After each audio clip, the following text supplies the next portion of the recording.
He sees me. Charlie dropped to her hands and knees. She was wedged between a row of arcade games, crammed in a crawl space between the consoles and the wall. Tangled electrical cords and useless plugs stirred beneath her. She was cornered. The only way out was past the thing, and she wasn't fast enough to make it. She could see him stalking back and forth, catching flickers of movement as he passed before the gaps between the games. There was scarcely enough room to move, but she tried to crawl backwards. Her foot caught on a cord and she dropped, confronting herself to carefully dislodge it. She heard the clash of metal on metal, and the farthest console rocked back against the wall. He hit it, shattering the display, then attacked the next, crashing against them almost rhythmically, tearing through the machinery, coming closer. I have to get out. I have to. The panic thought was of no help. There was no way out. Her arm ached, and she wanted to sob aloud. Blood was soaking through the tattered bandage, and it seemed as though she could feel it draining out of her. The console, a few feet away, crashed against the wall, and Charlie flinched. He was getting closer. She could hear the grinding of gears, of the clicking of servos, even louder. Eyes closed. She could still see the way he looked at her, see the matted fur and the exposed metal beneath the synthetic flesh. Suddenly, the console in front of her was wrenched away and toppled over, thrown down like a toy. The power cords beneath her hands and knees were yanked away, and Charlie slipped and stumbled, almost falling. She caught herself and looked up, just in time to see the downward swing of a hook. Welcome to Hurricane, Utah. Charlie smiled weirdly at the sign and kept driving. The world didn't look any different from one side of the sign to the other, but she felt nervous anticipation as she passed it. She didn't recognize anything. She had not really expected to. Not this far at the edge of town, where it was all highway and empty space. She wondered what the others looked like, who they were now. 10 years ago, they were best friends, and then it happened, and everything ended, at least for Charlie. She hadn't seen any of them since she was 7 years old. They had written all the time as kids, especially Marla, who wrote like she talked, fast and incoherent. I don't even know that word, sorry you guys. But as they grew older, they had grown apart. The letters had grown further and further between, and the conversations leading up to this trip had been perfunctory and full of awkward pauses. Charlie repeated their names as though to assure herself that she still remembered them. Marla, Jessica, Lamar, Carlton, John, and Michael. That was the reason for the trip after all. Michael. It was 10 years since he died. 10 years since it happened, and now his parents wanted them all together for the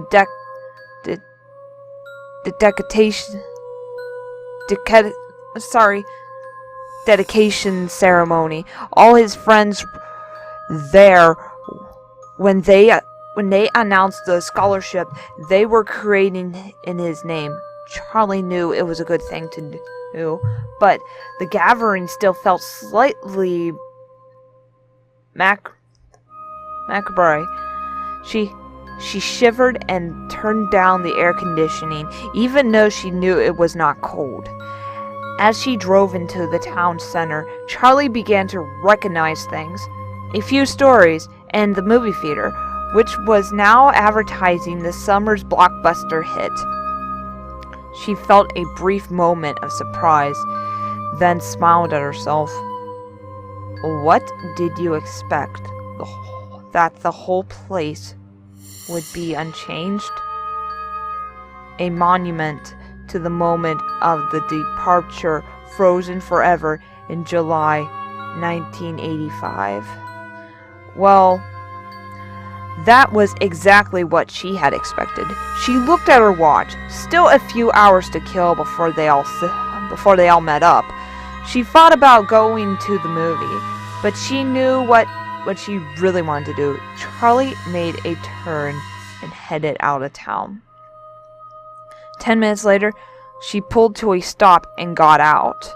The house loomed up before her, its dark outline a bound in a bright blue sky. Charlie leaned back against the car, slightly dizzy. She took a moment to study herself, breathing deeply. She had known it would be here. An analytic look through her aunt's bank books a few years before told her that the mortgage was paid off, and Aunt Jen was still paying property taxes. It had only been 10 years. There was no reason it should have changed at all. Charlie climbed the steps slowly, taking in the peeling paint. The third stair still had a loose board, and the rose bushes had taken over one side of the porch, their thorns biting hungrily into the wood. The door was locked, but Charlie still had her key. She had never actually used it. As she slid it into the lock, she remembered her father putting its chains around her neck in case you ever need it. Well, she needed it now. The door opened easily, and Charlie looked around. She didn't remember much about the first couple of years here. She had been only 3 years old, and all the memories faded together in the blur of a child's grief and loss.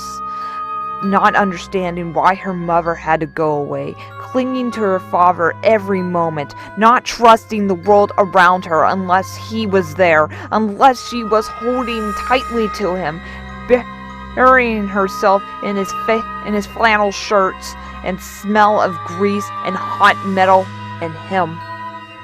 The stairs stretched straight up in front of her, but she did not move directly to them, going instead into the living room, where all the furniture was still in place. She had not noticed it as a child, but the house was a little too large for the furniture they had, and so things were spread out too widely in order to fill the space. The coffee table was too far from the couch to reach. The easy chair too far across the room to carry on a conversation.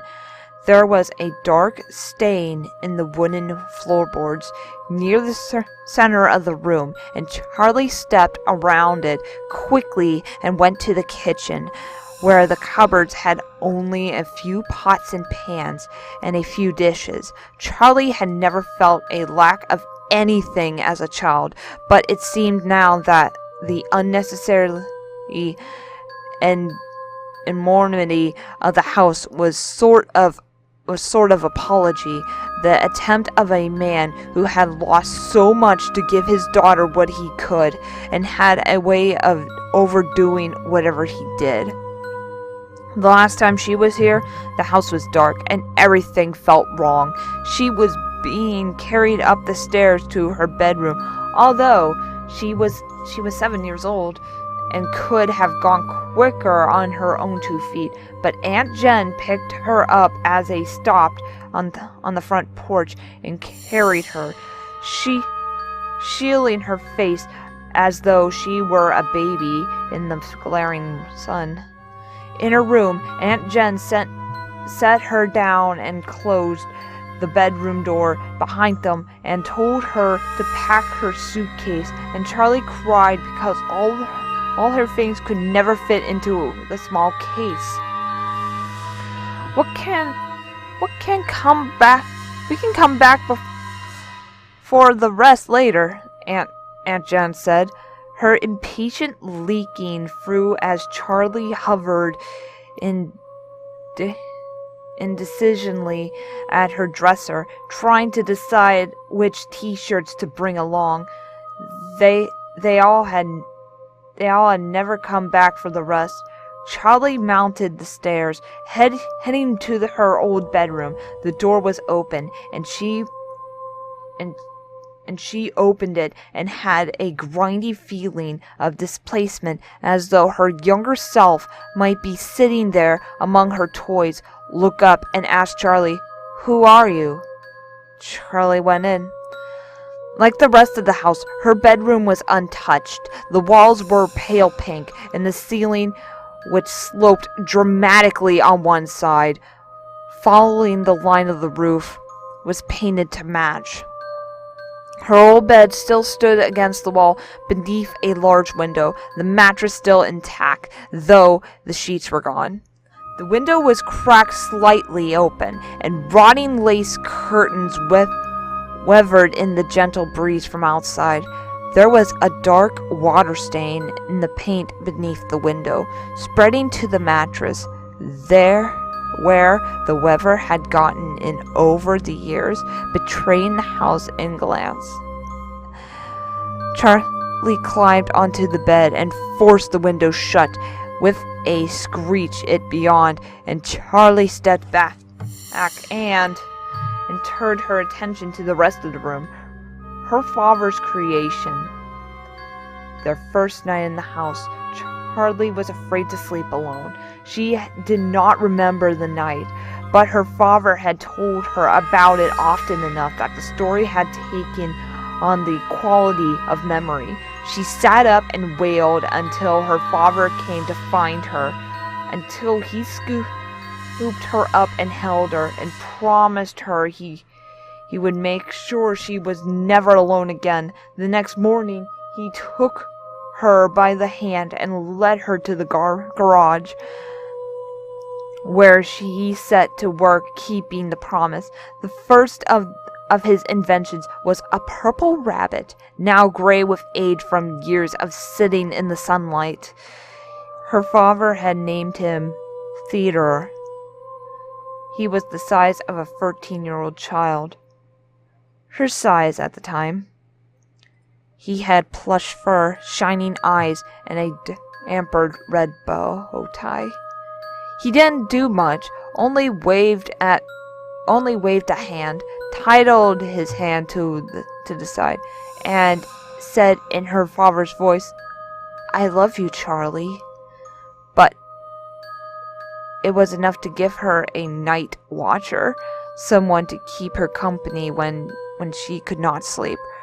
Right now, Theodore sat in the white wicker chair in the far corner of the room. Charlie waved at him, but not active. He did not wave back. After Theodore, the toys got more complex. Some worked and some did not. Some seemed to have permanent glitches, and others simply did not appeal to Charlie's childish imagination.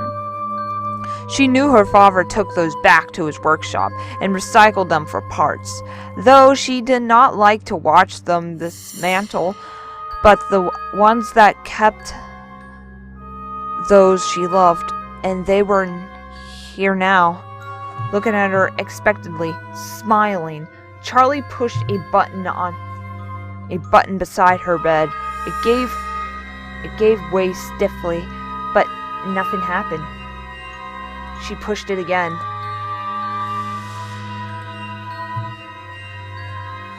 Holding it down longer, and this time across the room, with the weary creak of metal on metal, the the unicorn began to move. The unicorn, who Charlie had named Stanley for some reason she could no longer remember, was made of metal and had been painted glossy white, and it trundled around the room on a circular track, bobbing its head stiffly up and down. The track squealed now that as it rounded the corner and came to a stop beside where Charlie sat on the bed. She got down and kneeled beside him on the floor, patting his flank. His glossy paint was chipped and peeling, and his face had given over to rust, so that his eyes gazed lively out of decay. "You need a new coat of paint, Stanley," Charlie said aloud. The unicorn gazed ahead, unresponsive. At the foot of the bed, there was a wheel, made of patched-together metal, and had always reminded her of something she might find on a submarine. Charlie turned it. It stuck for a moment, then gave away, rotating as it always did.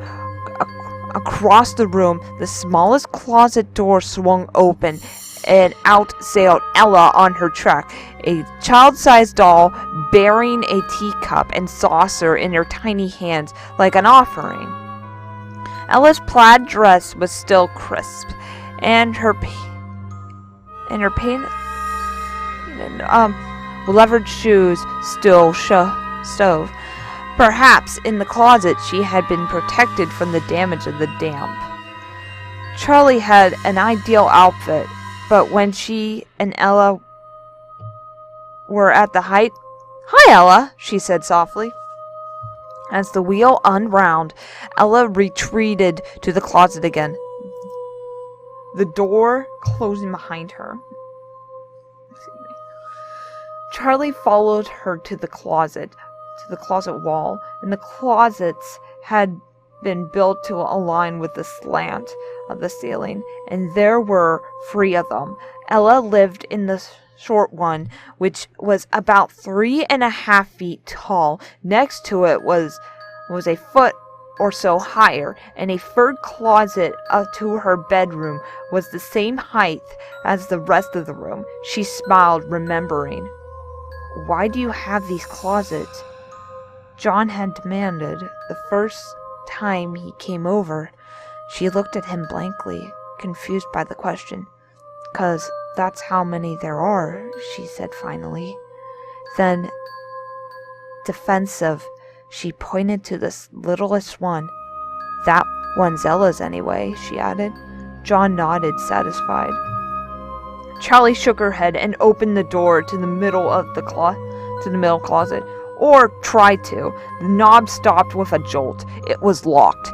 She rattled in it a few minutes, but gave up without much conviction. She had crouched low to the floor and glanced up at the tallest closet, her big girl closet, that she would someday grow into.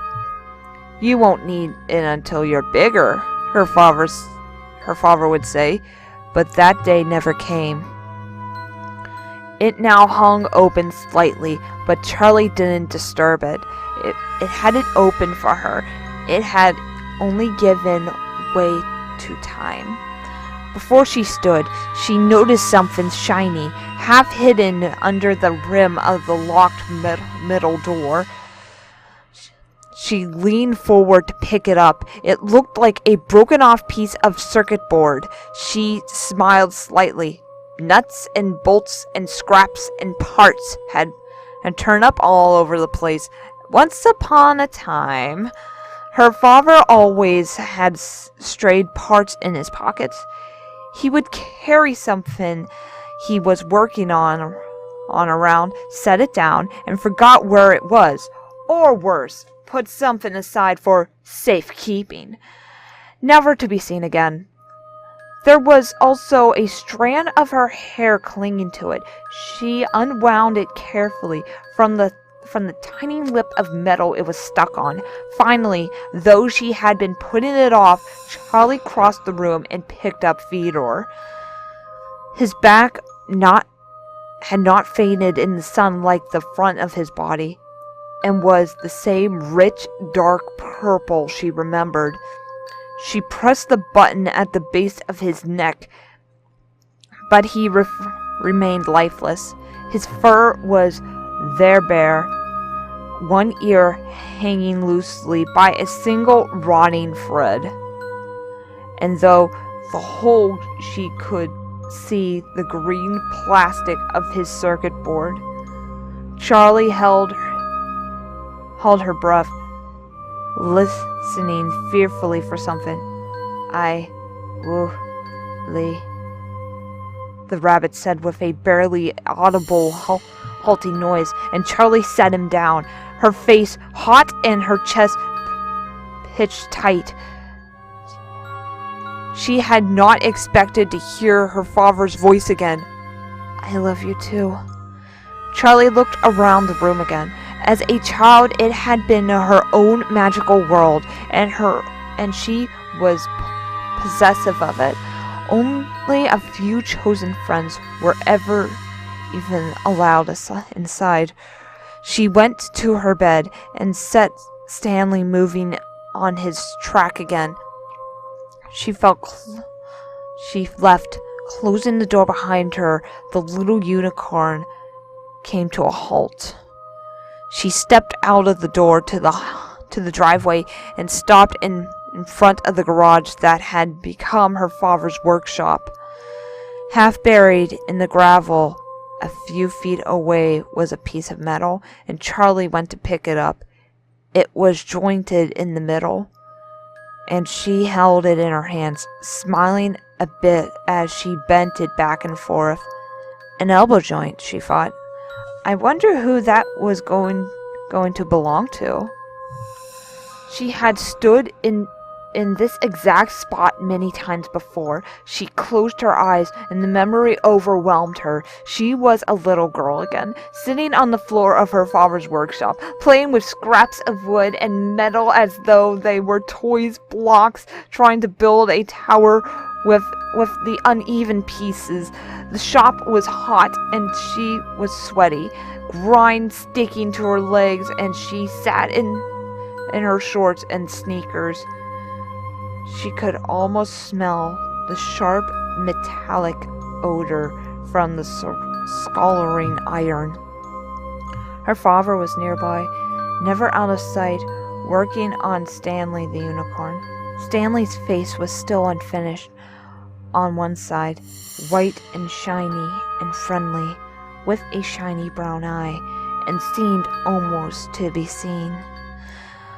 The other half of the toy's face was all exposed, circuit boards and metal parts. Charlie's father looked at her and smiled, and she smiled back. Beloved. Behind her father, in the darkened corner, barely visible, hung a jumble of metal limbs, a twisted skeleton with burning silver eyes. Every once in a while, it gave an uncanny twitch. Charlie tried never to look at it, but her father worked as she played with her makeshift toys. Her eye was drawn back to it again and again. The limbs, untrodden, seemed almost mocking. The thing a ghastly gesture, and yet there was something about it suggested enormous pain. "Daddy?" Charlie said, and her father did not look up from his work. "Daddy!" she said again, more urgently, and this time he turned slowly to her, as though not fully present in the world. "What do you need, sweetie?" She pointed at the metal skeleton. "Does it hurt?" She wanted to ask the question, but looking into her father's eyes, she found she could not. She shook her head. "Nothing." He nodded at her with an abandoned smile and went back to his work. Behind him, the creature gave another awful twitch, and its eyes still burned. Charlie shivered and drew herself back to the present. She glanced behind her, feeling exposed. She looked down and gazed fixed on something. 3 widely spaced grooves in the ground. She kneeled thoughtful and ran her fingers over one of them. The gravel was scattered away, the marks worn heavily into the dirt. A camera tripod of some sort? It was the first unfamiliar thing she'd seen. The door to the workshop was cracked open, slightly inventing. She felt no desire to go inside. Quickly, she headed back to her car. Unsettling into the driver's seat, she stopped. Her keys were gone, having probably fallen out of her pocket somewhere inside the house. She retracted her steps, only glancing into the living room and kitchen before heading up to the bedroom. The keys were on the wicker chair beside Fedor. She picked them up and jangled them for a moment. Not quite ready to leave the room behind, she sat down on the bed. Stanley, the unicorn, had came back around the bed before stopping, as he always did, and she sat. She patted him absently on the head. It had grown dark while she was outside, and the room now cast in shadows. Somehow, without the bright light, the toys flawed, their distortion were torn into sharp relief. Fedor's eyes no longer stove, and his thin fur and hanging ear made him look like a sickly vagabond.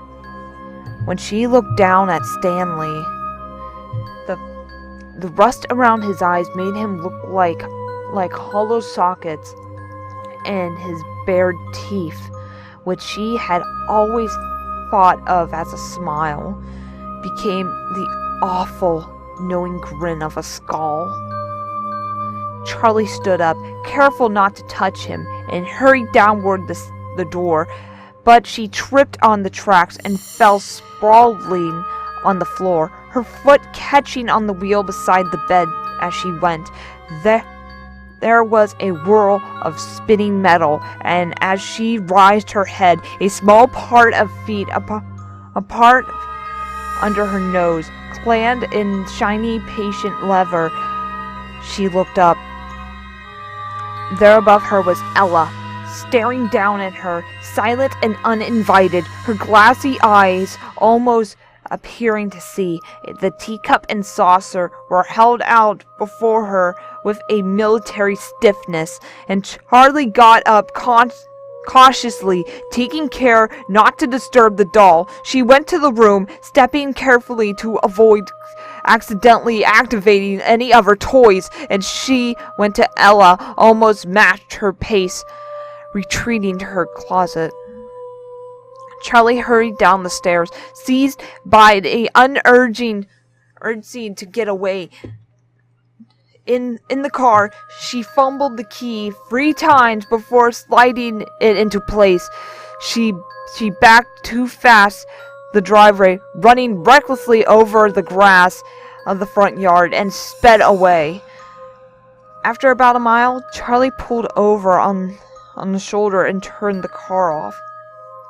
Staring straight ahead, though, through the windshield, her eyes focused on nothing. She forced herself to breathe slowly. She reached up and adjusted the rearview mirror as she could see herself.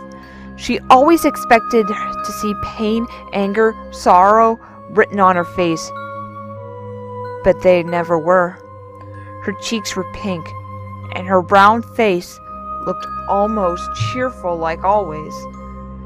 Her first weeks living with Aunt Jen, being introduced to Jen's friends, as she heard the same things over and over.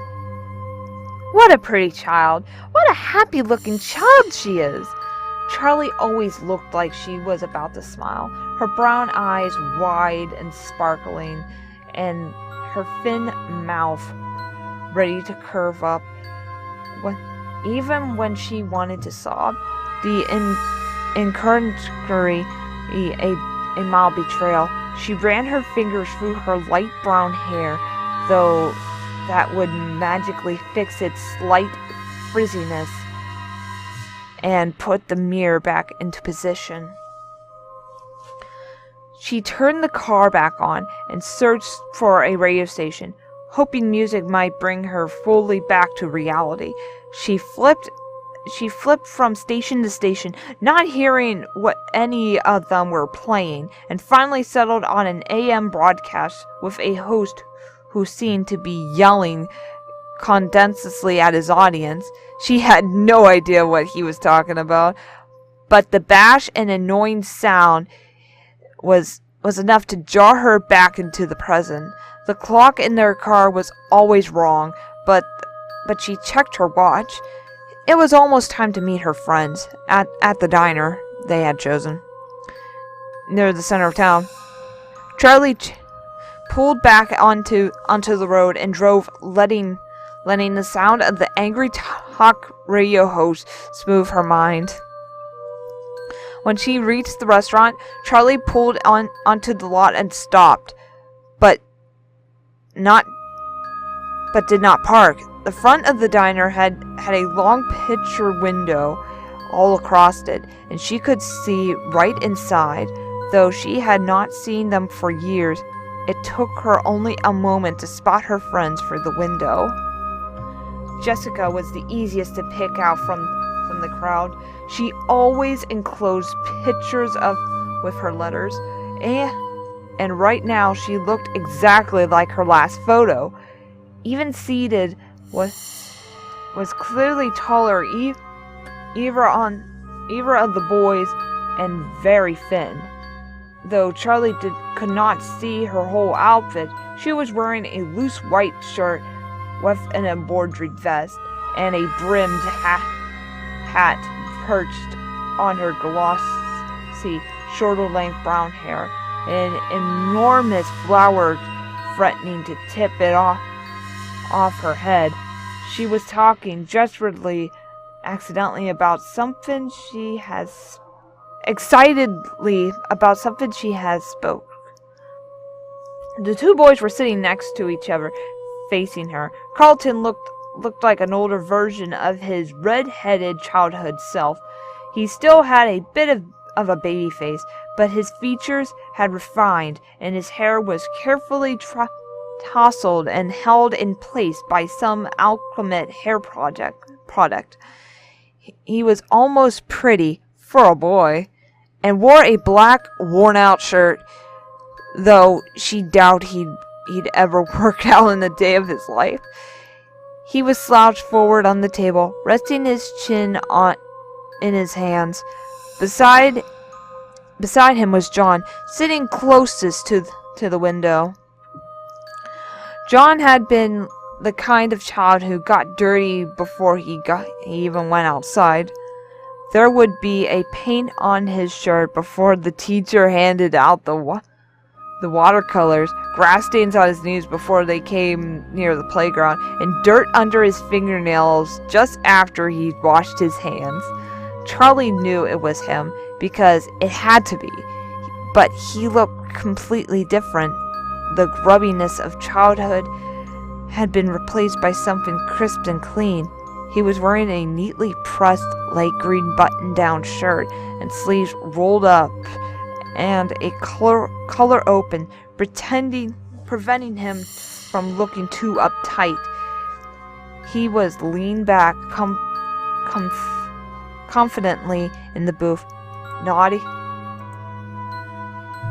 enthusiastically, appearing absorbed in whatever Jessica was saying. The only concession to his former self was his hair, sticking up all over his head, and had a 5 o'clock shadow, a smug adult version of the dirt he was always covered in as a kid. Charlie smiled to herself.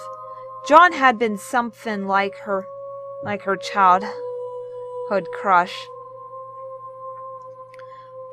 Before either of them really understood what that meant. He gave her cookies from his Transformers lunchbox, and once in kindergarten took the blame when she broke the glass jar that held the colored bends of arts and crafts. She remembered the moment when it slipped from her hands and she watched it fall. She could not even move fast enough to catch it.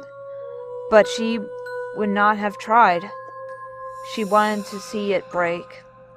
The glass hit the wood floor and shattered into 1,000 pieces, and the beads shattered many-colored among the shards, and she thought it was beautiful. And then she started to cry.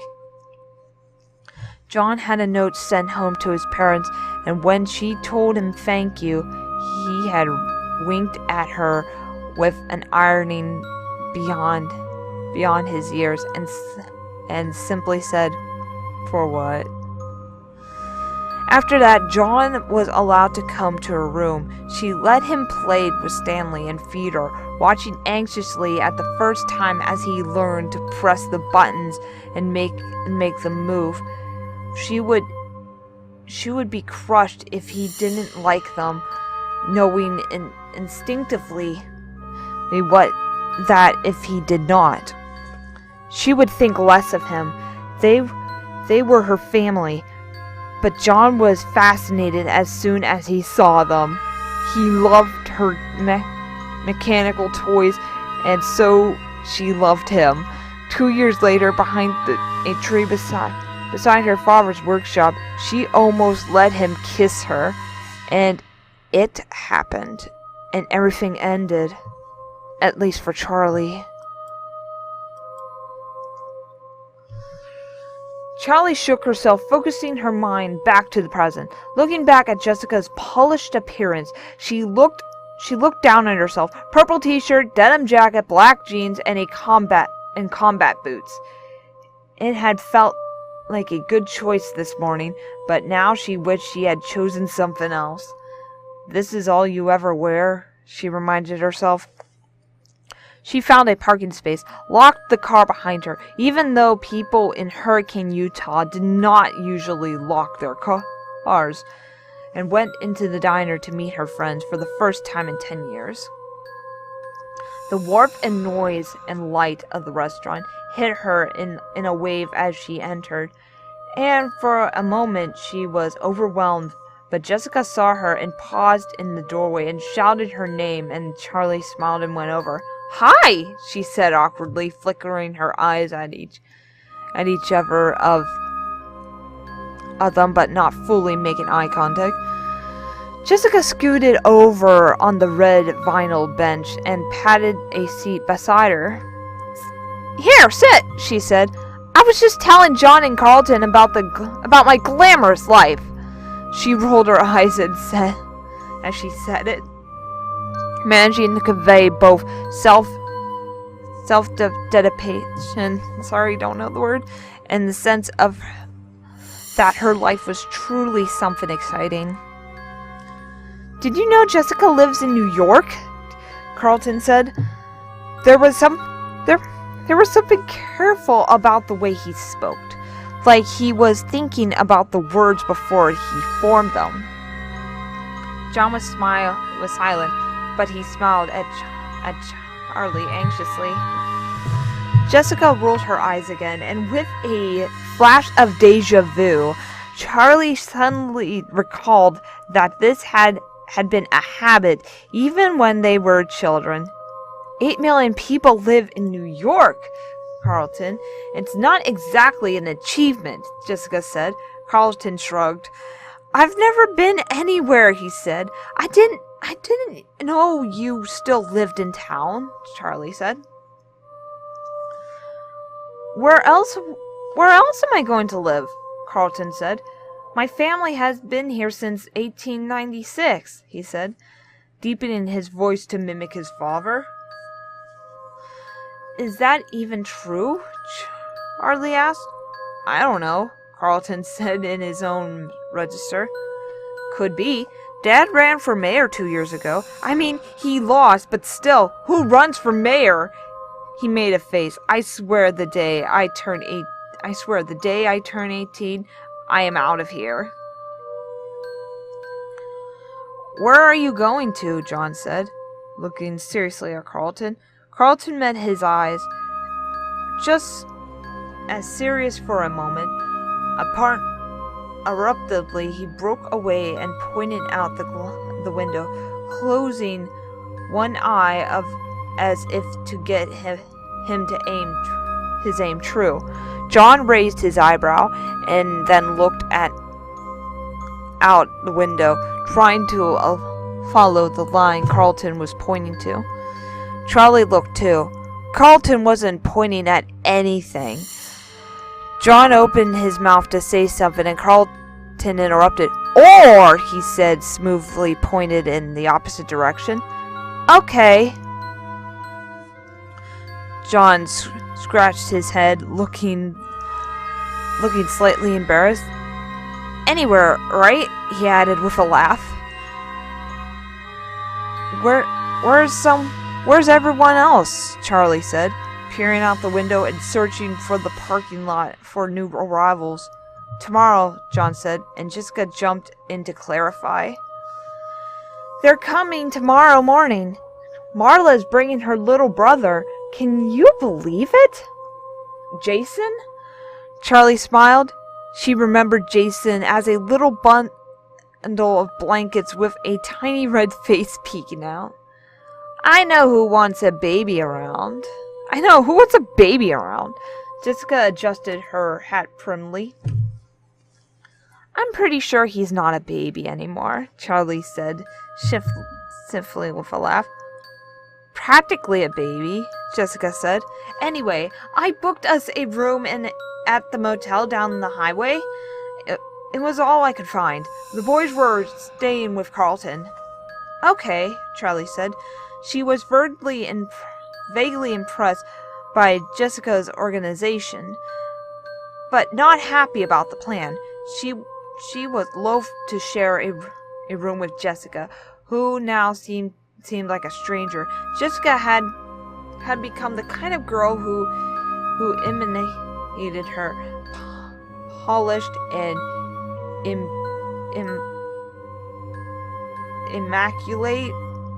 immaculate, speaking as though she had everything in life figured out. For a moment, Charlie considered going back to her old house for the night, but as soon as she thought it, the idea repelled her. That house, at night, was no longer the province of the living. Don't be dramatic, she scolded herself. But now John was speaking. He had a way of commanding attention with his voice, probably because he spoke less often than everyone else. He spent most of his time listening, but not out of restriction.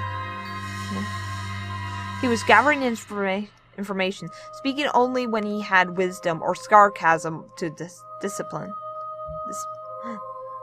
Often, it was both at once.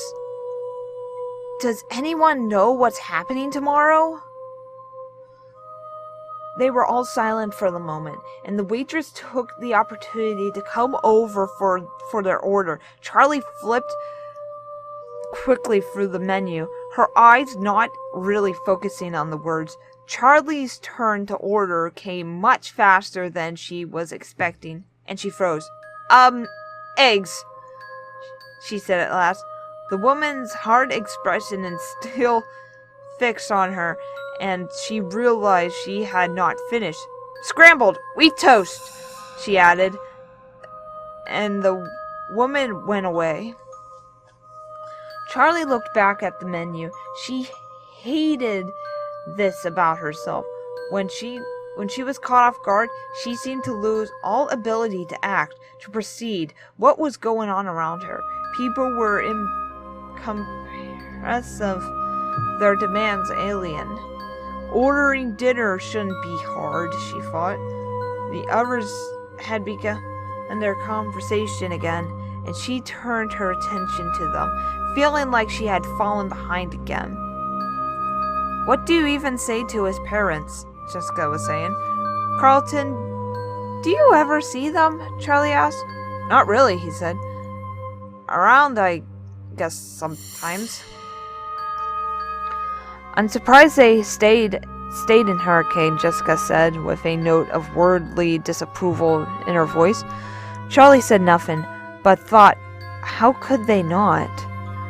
His body had never been found. How could they have not secretly hoped he might come home? No matter how impossible they knew it was. How could they leave the only home Michael knew? It could only mean really finally giving up on him. Maybe that was the scholarship. What the scholarship was. An admission that he was never coming home. Charlie was accurately aware that they were in a public place, and talking about Michael felt inappropriate. They were incensed, both insiders and outsiders. They had been closer to Michael properly than anyone in the restaurant. Yet, with the expectation of Carlton, they were no longer from Hurricane. They did not belong. She saw it before she felt it, tears falling on her paper placemat, and she hurriedly wiped her eyes, looking down, hoping no one had noticed. When she looked up, John appeared to be studying his silverware, but she knew he had seen, and was grateful for him not trying to offer comfort. John, do you still write? Charlie asked. John had declared himself. An offer? When they were about 6, having learned to read and write when he was 4, a year ahead of the rest of them, at the age of 7, he completed his first novel and pressed his poorly spelled, inscribably illustrated creation on his friends and family, demanding reviews. Charlie remembered she had given him only 2 stars. John laughed at the question. I actually do my E's the right way around these days, he said. I can't believe you remember that. I do actually, yeah. He stopped, clearly wanting to say more. What do you write? Carlton obliged with the question, and John looked down at his placemat, speaking mostly to the table. Short stories, mostly. I actually had one published last year. I mean, it was just a magazine, nothing big. They all made suitable noises for being impressed, and he looked up again, embarrassed and pleased. What was the story about? Charlie asked, and he hesitated. Before John could speak or decide not to speak, the waitress returned with their food. They had ordered from the breakfast menu coffee, eggs, and bacon, blueberry pancakes for Carlton. The brightly colored food looked hopeful, like a fresh start to the day. Charlie took a bite of her toast, and they all ate silently for the moment. Hey, Carlton, John said silently. Whatever happened to Freddy's anyway? There was a brief hush. Carlton looked nervously at Charlie, and Jessica stared up at the ceiling. John flashed red, and Charlie spoke hesitantly. It's okay, Carlton. I'd like to know too. Carlton shrugged, stabbing at his pancakes nervously with the fork. They built over it, he said. What did they build? Jessica said. Is there something else there now? Was it built over or just torn down? John asked, and Carlton shrugged again, quite like a nervous tick. Like I said, I don't know. It's too far back from the road to see, and I haven't exactly investigated it. It might have been leased for someone, but I don't know what they did. It's all been blocked off for years under construction. You can't even tell the building is still there. So it could still be there, Jessica said with a spark of excitement breaking through. Like I said, I don't know, Carlton said. Charlie left the diner's fluorescent lights glaring down on her face, suddenly too bright. She felt exposed. She had barely eaten, but she found herself raising from the booth, pulling a few crumpled bills from her pocket and dropping them on the table. I'm going to go outside for a minute, she said. Smoke break, she added hesitantly. You don't smoke. She chided herself for a clumsy lie as she made her way to the door, jostling back past a family of four without saying "excuse me," and stepped out into the cold evening. She walked to her car and sat on the hood, the metal denting slightly under her weight. She took in breaths of cool air as if it were like water, and closed her eyes. You knew it would come up. You knew we would have to talk about it, she reminded herself. She had practiced on the drive here. Forced herself to think back to happy memories, to smile and say, remember when? And she thought she was prepared for this. But of course she had been wrong. Or why she had run out of the restaurant like a child. Charlie? She opened her eyes and saw John standing next to the car, holding her jacket out in front of him like an offering.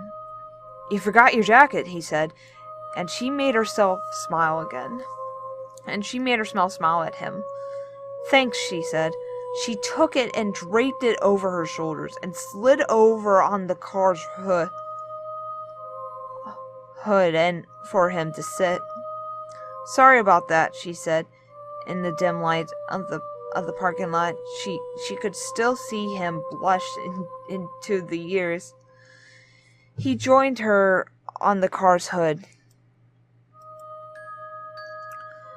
leaving a deliberate space between them. I haven't learned to think before I talk. I'm sorry. John watched the sky as a plane passed overhead. Charlie smiled. The time was enforced. It's okay. I knew it was going to come up. It had to. It sounds stupid, but I never think about it. I don't let myself. No one knows what happened except my aunt, and we never talked about it. And then I came here, and suddenly it's everywhere. I was just surprised, that's all. Uh-oh, John pointed out, and Charlie saw Jessica and Carlton hesitating in the doorway to the diner. She waved them over, and they came. Remember that time at Freddy's when the merry-go-round got stuck and Marla had that mean kid Billy had to keep riding it until their parents plucked them off? Charlie said. John laughed and smiled broke out across Charlie's face. The faces were bright red, crying like babies. She covered her face, guilty that it was so funny to her. There was a brief, surprised silence, then Carlton started laughing. Then Marla puked all over him. Sweet justice, Charlie said. Actually, I think it was nachos, John added. Jessica wrinkled her nose. So gross. I never wrote it again after that. Oh, come on, Jessica. They cleaned it up, said Carlton. I'm pretty sure kids puke all over that place. Those wet floor signs aren't there for nothing. Right, Charlie? Don't look at me, she said. I never puked. We used to spend so much time there. Privileges of knowing the owner's daughter, Jessica said, looking at Charlie with mock accusation. I couldn't help who my dad was, Charlie said, laughing. Jessica looked thoughtful for a moment and continued. I mean, how could you have a better childhood than spending all day at Freddy Fazbear's Pizza? She said. I don't know, said Carlton. I think that music got to me over the years. He hummed a few bars from the familiar song, and Charlie dipped her head to it, recalling the tune. I love those animals so much, Jessica said suddenly. What's the proper term for them? Animals, robots, mascots? I think those are all accurate, Charlie leaned back. Well, anyway, I used to go and talk to the bunny. What was his name? Bonnie, Charlie said. Yeah, said Jessica. I used to complain to him about my parents. I always thought he had an understanding look about him. Carlton laughed. Animatronic therapy, recommended by 6 out of 7 crazy people. Shut up, Jessica retorted. I knew he wasn't real. I just liked talking to him. Charlie smiled a little. I remember that, she said. Jessica in her prim little dresses, her brown hair in 2 tight braids, like a little kid out of an old book. Walking up to the stage when the show was over, whispering earnestly to the life-size animatronic rabbit. If anyone came up beside her, she went instantly silent and still, waiting for them to go away so she could refuse her one-sided conversation. Charlie had never talked to the animals at her father's restaurant, or felt close to them like some kids seem to. Although she liked them, they belonged to the public. She had her own toys, mechanical friends waiting for her at home that belonged only to her. I like Freddy, said John. He always seems to be the most relatable. You know, there are a lot of things about my childhood that I can't remember at all, Carlton said. But I swear I can close my eyes and see every last detail of that place. Even the gum I used to stick under the tables. Gum? Yeah, right.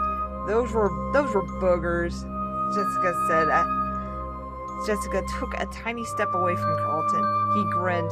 I was 7. What do you want? You all pick on me back then. Remember Marla wrote, Carlton smells like feet on the wall outside. You did smell like feet, Jessica laughed with a sudden outburst. Carlton shrugged uninterruptedly. I used to try to hide when it was time to go home. I wanted to be stuck in that place overnight so I could have the whole place to myself. Yeah, you always kept everyone waiting, said John. And you always hid under the same table. Charlie spoke slowly, and when she did, everyone turned to her, as though they had been waiting. Sometimes I feel like I remember every inch of it like Carlton, she said. But sometimes it's like I hardly remember it at all. It's all in pieces. Like I remember the carousel and that time I got stuck. I remember drawing on the placemats. I remember little things. Eating the greasy pizza, hugging Freddy in the summer, and his yellow fur getting stuck all on my clothes. But a lot of those pictures, like it happened to someone else. They were all looking at her oddly. Freddy was brown, right? Jessica looked toward the others for confirmation. I guess you really don't remember it that well after all, Carlton teased Charlie. And she laughed briefly. Right, I meant brown, she said. Brown? Freddy was brown! Of course he was. She could see him in the middle row, in her mind now. Somewhere in the depths of her recall, there was a flash of something else. Carlton launched into another story, and Charlie tried to turn her attention to him, but there was something disturbing, worrisome about the lapse in memory. It was 10 years ago. It's not like you've got dementia at 17, she told herself. But it was such a basic detail to her misremembered. Out of the corner of her eye, she caught John looking at her, a pensive expression on his face, as though she had said something important. You really don't know what happened to it? She asked Carlton with more urgency in her voice than she intended. And he stopped talking, surprised. Sorry, she said. Sorry, I didn't mean to interrupt you. It's okay, he said. But yeah, or no, I really don't know what happened. How can you not know? You live here. Charlie, come on, said John. It's not like I hang around the part of town. Things are different. The town has grown. Excuse me. Carlton said mildly, seeming unruffled by her outburst, and I honestly look for reasons to go around there, you know. Why would I? There isn't any reason. Not anymore. What can go there? John said suddenly, and Charlie's heart skipped. Carlton looked nervously at Charlie. What? Seriously, it's messed up. I don't know if you can even get to it. Charlie found herself nodding. She felt as she had spent the whole day weighted down by memory, seeing everything through a filter of years, and now she felt suddenly alert, her mind fully present. She wanted to go. Let's do it, she said. Even if there's nothing there, I want to see it. They were all silent. Then John smiled with a reckless confidence. Yeah, let's do it.